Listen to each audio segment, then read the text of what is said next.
പ്രധാനമന്ത്രി ഉടൻ തന്നെ മറ്റൊരു പ്രത്യേക ഹെലികോപ്റ്ററിൽ അദ്ദേഹത്തിൻ്റെ സുരക്ഷാ സംഘവും മാധ്യമ സംഘവും മാത്രം അടങ്ങുന്ന ഒരു പ്രത്യേക ഹെലികോപ്റ്ററിലാണ് അദ്ദേഹം ഈ SKJM ഹൈസ്കൂളിലേക്ക് ഈ മൈതാനത്തേക്ക് എത്തുന്നത്.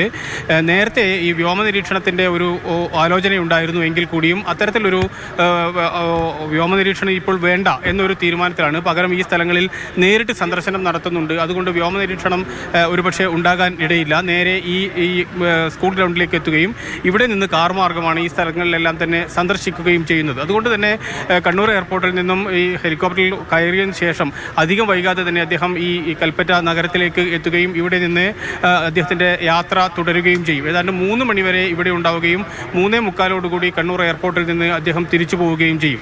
കനത്ത സുരക്ഷ എന്ന് പറഞ്ഞാൽ ഒരുപക്ഷെ വയനാട് ചരിത്രത്തിൽ ഇന്നേ വരെ കണ്ടിട്ടില്ലാത്ത അത്രയും വലിയ സുരക്ഷ ഇതിനുവേണ്ടി ഒരുക്കിയിട്ടുണ്ട്. പോലീസ് ഒരുക്കിയിട്ടുണ്ട്, SPG ഒരുക്കിയിട്ടുണ്ട്. അതിന് വേണ്ടി ഇപ്പോൾ ഇന്നലെ ഉച്ചയോടുകൂടി തന്നെ ഈ പ്രദേശം മുഴുവൻ SPGയുടെ നിയന്ത്രണത്തിൽ കൊണ്ടുവരികയും അതിനനുസരിച്ചുള്ള ക്രമീകരണങ്ങൾ നടത്തുകയും ചെയ്തിട്ടുണ്ട്. ഈ പ്രദേശങ്ങളാകെ ബാരിക്കേഡ് കെട്ടി തിരിച്ചിരിക്കുന്നു. റോഡരികിലും മറ്റും വാഹനങ്ങൾ പാർക്ക് ചെയ്യുന്നതിനും അതോടൊപ്പം തന്നെ അനാവശ്യമായ വാഹനങ്ങൾ നിർത്തിയിടുന്നതിനുമെല്ലാം തന്നെ കർശനമായ നിയന്ത്രണം പോലീസിൻ്റെ ഭാഗത്തു നിന്നും ഉണ്ട്.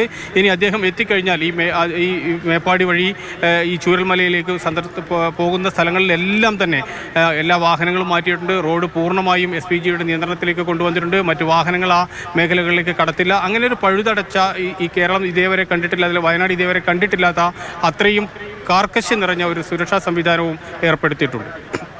അതെ, വലിയ സുരക്ഷാ സംവിധാനങ്ങളാണ് പ്രധാനമന്ത്രിക്കായി അദ്ദേഹത്തിന്റെ വരവിനായി വയനാട്ടിൽ നിലവിൽ ഉണ്ടാക്കിയിരിക്കുന്നത്. സ്വാഭാവികമായിട്ടും പ്രധാനമന്ത്രി വരുമ്പോൾ സ്വീകരിക്കുന്ന പ്രോട്ടോകോളുകൾ, അതിന്റെ സുരക്ഷാ നടപടികൾ, ഇതൊക്കെ തന്നെയാണ് നരേന്ദ്രമോദിയുടെ വരവിനായി സ്വീകരിച്ചിരിക്കുന്നത്. അല്പസമയത്തിനകം തന്നെ ഇനി 1 മണിക്കൂർ സമയം മാത്രമാണ് മുൻപിലുള്ളൂ.